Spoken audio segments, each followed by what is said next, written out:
wholeheartedly. It's called, it's a little town in Namibia, but it's a big that gives especially women, many of the men have moved into town looking for jobs, but 100 Namibian dollars, or about 15 Canadian a month, to basically have, for each woman, child, actually everybody, there were 1,000 initially. The town has expanded, as you might expect, because it's a little pilot. And the German churches are funding this. The German Lutherans are guilt-ridden about genocide of the Herero as part of that debt that is owed. But it's a really interesting experiment in whether a cash transfer would then be appropriately used as a way to make this kind of payment that is quick, simple, administrative. You just give somebody a post office savings bank account, a card, something that allows them to access that money each month. And it's worked really well. And so I think the big movement, it's a movement that's layered into the technical staff of churches and trade unions in South Africa, a few consumer groups and all, but it really's got to become a rumble from below if we're beginning to get a sense that the debt that the North owes the South should be paid directly to ordinary people. And then at that stage, the resources that we could start thinking about more durable projects to get clean water and sanitation, to get electricity, those would then become much more logical and feasible when the money flows are coming bottom up, not top down. Does that make sense? Is there any thinking in your circuits about this? Want to say your name, Susan? I'm Susan. I teach international development at the University of Ottawa. And my question is about what role for technology in the struggle. You had 5 Ps at the end, which are decommodification, peace, ratification, don't remember. And I asked this question because I was at a presentation, which was quite ridiculous, honestly, on the Montreal Protocol, where the presenter was trying to convince us that it was because of a successful speech situation that they successfully negotiated this great protocol, blah, blah, blah. When it was revealed during the presentation that Dow Chemical was poised with the substitute for CFCs, which greatly, I believe, facilitated the signing of the agreement because there was a major U.S. corporation behind it that was going to profit from it. GE wanting to sell a few fridges as well? Well, we are heavily dependent on petroleum. And so it seems to me that until we find and publicly fund the search for these substitutes, we're going to be in trouble. I do agree with your conclusion that it's about keeping the oil on the ground, keeping the coal on the ground, etc. But then what role within the climate justice network and how much emphasis is being put on the alternatives to this petroleum world that we live in? And not just the technical alternatives, but the organizational alternatives, so that this amazing public transport system, I sat on buses, how many hours today? It was terrific, a little slow, but I mean, here's Ottawa full of buses, and we don't really have much, to a degree, to brag about in public transport in South Africa. So lots of reorganization that isn't simply technological, but it's, what's our organization of space, Canadian suburbs, US suburbs, is appalling models of how to use land and distance and infrastructure expenses. And the whole waste that's built into our system of extraction and production and disposal and all the rest of it. So these are big, big questions. Technology, I think, has been tackled a little bit. The technicist approach is this intellectual property rights debate, and there's a little bit of new space, and maybe Durban will open up some sort of new ground for people to say we can import the latest solar technologies or the latest wind turbine designs. But I think if we look at an appropriate technology struggle, it might be for just transitions all over the world, but the South African one's quite compelling because of these big smelters. So to turn off the electricity to 2 huge smelters in Richards Bay, which one company, BHP Billiton, gets electricity 2 cents a kilowatt hour, 40-year apartheid era deal, quite corrupt, big controversy because that's why we're building new coal-fired plants, to keep these kind of deals going. And so if you cut off the electricity to them in an ideal world, what about 1,700 metal workers? And could we find a just transition? And actually the demand would be 1 million climate jobs for all kinds of activities. And there's an attempt to follow some wonderful British models in South Africa along those lines.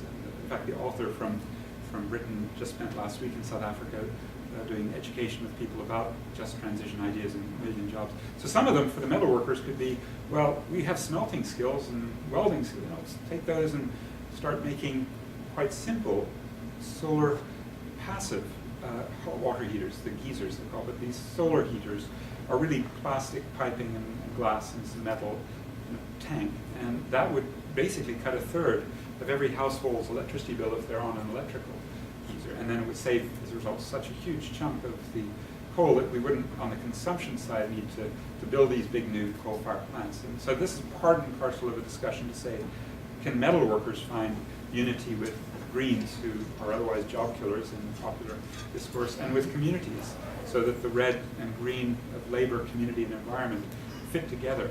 I hope that will happen. One of the barriers is that red and green haven't been very successful in anywhere, I don't know, even in Canada, and certainly the US, there's very little organized labor connecting in creatively. And in South Africa, one of the problems has been labor's alliance with the government and the lack of relationship between labor and more radical community and environmental groups. So maybe that's a period in the next few months of hard work to get from the bottom up some more fuse. And I think actually in the government there's a much more openness, because partly we are running out of electricity. They just announced yesterday there will be new, potentially, this is Deputy Finance Minister, new restrictions on brownouts, basically, load shedding is called, because we really haven't built these new coal-fired plants fast enough. But for us that might mean a way to say, well, why is BHP Billiton getting all this electricity, creating so few jobs, exporting the profits, creating a current account deficit, and we're borrowing $3.75 billion from the World Bank, and the foreign debt just went up to $93 billion. It's like P.W. Botha era levels, very dangerous. And there's got to be a better way, and that might mean turning off electricity to some very big customers like BHP Billiton and Anglo. So I think that's where the demand is now forming itself to try to do the sort of things you're looking for.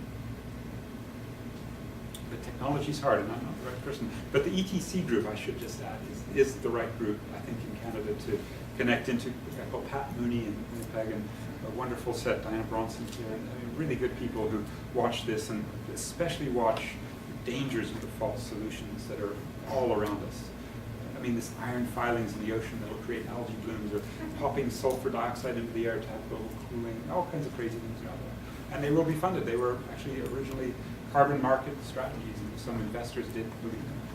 So, yeah, in front of you is your name. My name is David with Human Resources and Skills Development Canada. I was wondering, in what ways do African governments actually see themselves as having a stake in reducing the problem of climate change? The reason I'm asking that is because, well, this old technology that in most parts here in the West, even in the East, that is no longer considered viable because it's not fuel efficient. I'm talking specifically about cars.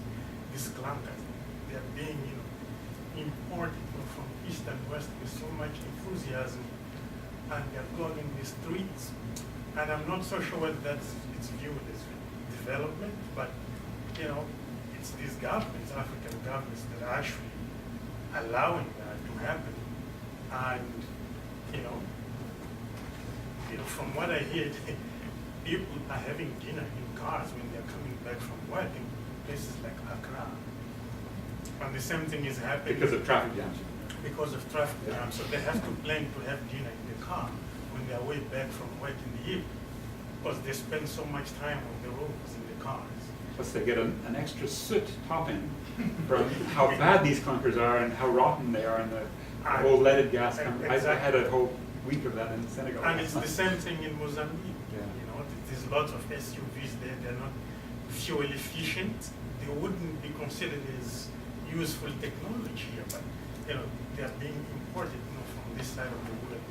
And this is being allowed by African governments. So that's why I'm asking, in what ways do African governments actually view themselves as having some responsibility and having a stake in addressing these issues? But it's such a more general problem, but I don't know the specifics.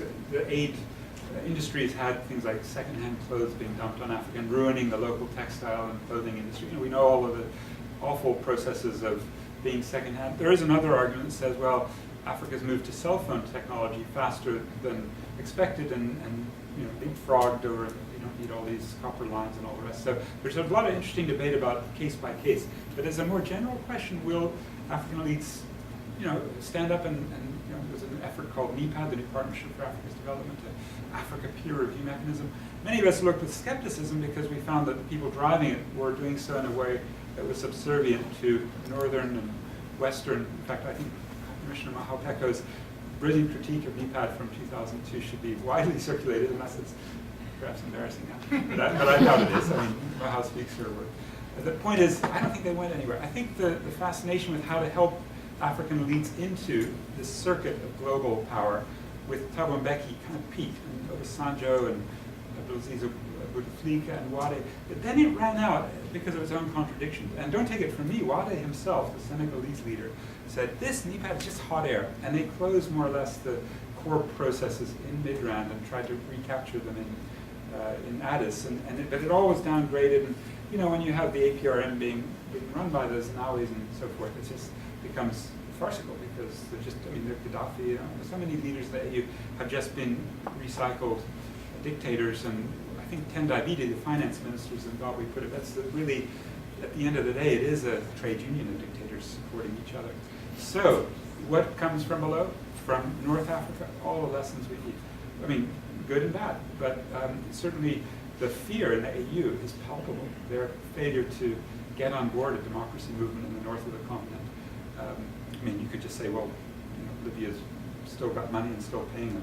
That is a little too simple. I think there's a genuine fear of what that rumble is from below.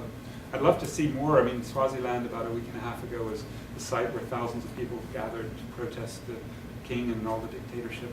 And in Zimbabwe, 45 activists watching the Libyan, the Tunisian and the Egyptian films were arrested. 6, one of them, my student Hope Gumbo, tortured. There are lots of little efforts around that hopefully will come together as a big democratic force that will make North Africa look like kindergarten. But it's going to be hard because the underlying labor movement structures in Egypt and Tunisia, which were so important, are terribly weak. And if in South Africa we've got a kind of negative example where IMF riots, you've seen them. Which country are you from? You're from Mozambique. So IMF riots, you had a big riot in Maputo last September, right? That came up all of a sudden, SMSs until they were disconnected. Can't rely too much on social networking these days. They know how to turn off the internet. And those processes, though, we have every day 30, according to the police in South Africa. But we haven't found a way to connect this robust, active, and systematic critique of service non-delivery, of maleducation, of poor health services, of corporate depredations in various sites, into a big movement, something like a united democratic front. Little efforts are being made. There's a democratic left front, but I think the time still awaits a real genuine resurgence of that same spirit of civil society across the traditional divide of being in the Congress movement or not. And that is something in South Africa I suspect is going to be repeated elsewhere. Certainly the Zimbabwe movement's failure to find its discontent in a coherent way because the MDC was so quickly captured by more middle class and upper and rich interests. And I think if you have some suggestions from what you experienced last September, if you were there, you heard of the protests in Maputo. What do we learn from these? What do we learn from IMF riots? My last point really is that the Latin Americans learned enormously, and they had hundreds of IMF riots. Africa, some of them threw dictators out of power in the early 90s. But in Latin America, I have a sense that one particular vision of sort of social movement activism with the Zapatistas in 1994 onwards, and with the indigenous movements across the Andes, and with labor movements in Brazil coming together with big social movements, they went a little bit beyond just the IMF riot. They began to think about systemic resistance. And some of them formed parties, and some of them were allied to parties, and some of those experiences didn't go so well. And it's a very uneven situation, but I think there's so much in Latin America to give us extraordinary vision for contesting commodification and repression and patriarchy and the sort of disregard of indigenous rights and the environment, that we should maybe look to that side as well.